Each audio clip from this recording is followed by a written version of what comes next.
Assalomu alaykum.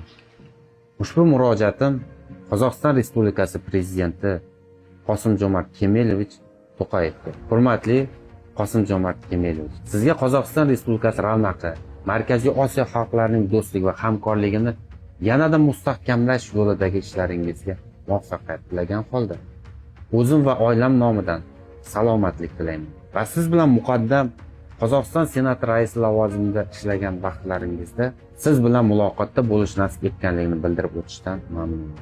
Muhtaram Prezident, avvalo sizga ushbu masalada murojaat qilish men uchun og'irligini aytib o'tmoqchi.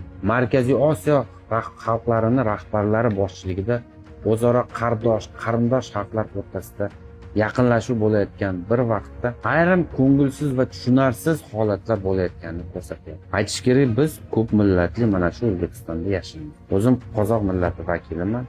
Ota-bobolarim shu zamin tuprog'ida tug'ilib o'sgan, yashagan, mehnat qilgan va biz ham mana shunaqa emin-erkin yashaymiz. Qozog'istonda ham juda ham ko'plab qarindoshlarimiz bor va biz tez borib kelib turamiz. Biroq bilasizmi nima?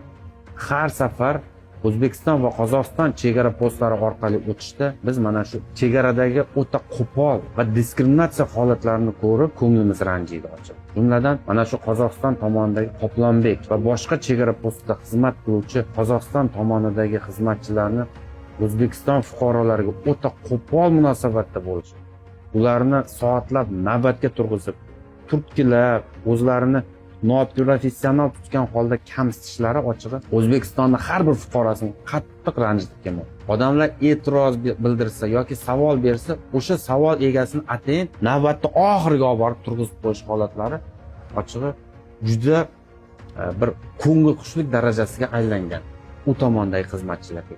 Eng yomoni shu qozog'istonlik xizmatchilar chegaradan o'tishda O'zbekiston fuqarolariga nisbatan diskriminatsion munosabatda Qozog'iston fuqarolarini hech qanaqa navbat va tekshiruvlarsiz o'tkazib yuboradi. O'zbekiston bormi, Tojikiston fuqarolari bormi, ularni uzoq soat navbatga turg'izib qo'yadi. Ularga baqiradi, ayrim holatlarda haqorat ham qiladi. Mana shu aprel oyini boshlab o'zim ham yana mana shu Qoplonbek chegara posti orqali oila a'zolarim bilan o'tganimda bunga yana bir bor guvoh bo'ldim. Afsuski bu ko'p yillardan buyon davom etayotgan hol. Xizmatchilarning munosabati vaqt o'tgan sari yomonlashib boryaptiki, hech yaxshilanayotgani yo'q. Biz Qozog'iston tomoni chegara xizmatchilari va mas'ullariga e'tiroz aytib, diskriminatsiya qilmaslikni so'rasak, bizga doim o'ta darajada qo'pol javob berishadi. Bosim qilishadimi?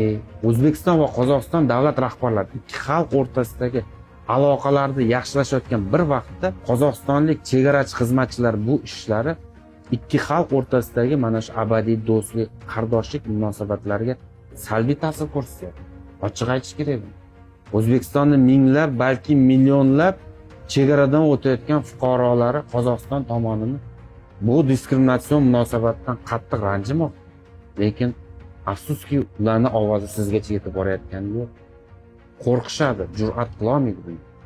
Shu sababli siz prezident janoblaridan o'sha xizmatchilaringiz afsus sizdan yashirib buni bildirmaslikka harakat qilishayotgan bir vaqtda buni shaxsan o'zingiz nazoratga olib, Qozog'iston tomonidagi chegara postlarida xizmat qiluvchi xodimlarni tartibga chaqirish, muomala madaniyatini yaxshilash, Qozog'iston fuqarolaridan tashqari boshqa davlat fuqarolarini ham kamsitmaydigan, diskriminatsiya qilmaydigan o'sha professional xizmatchilar bilan ta'minlash masalasiga alohida e'tibor qaratishingizni so'raymiz.